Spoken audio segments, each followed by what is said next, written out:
कहाँ से सुगा आएल मनमोहना,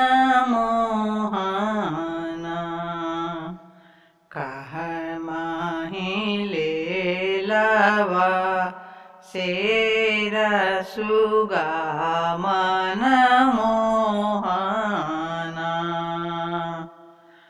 कहाँ से सुगा आएल मनमोहना,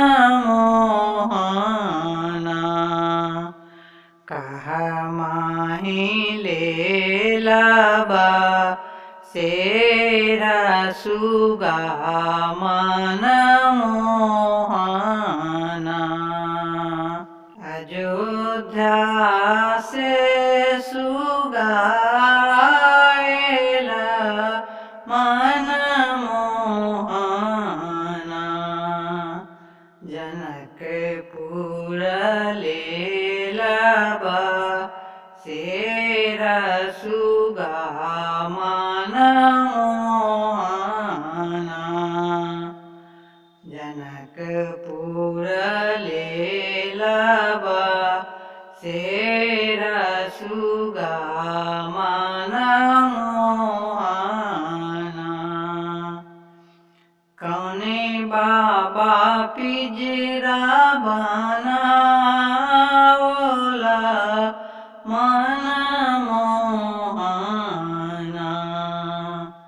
कौने दाई देला हार सुगा मनमोहना।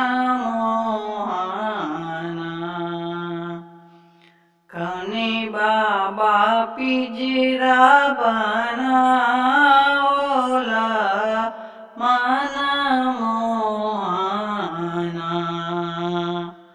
कौने दाई देला हार सुगा मनमोहना। जनक राजा पिंजरा बनावला मनमोहना, जनक राजा पिंजरा बनावला मनमोहना। सुनैना रानी देला हार सुगा मनमोहना।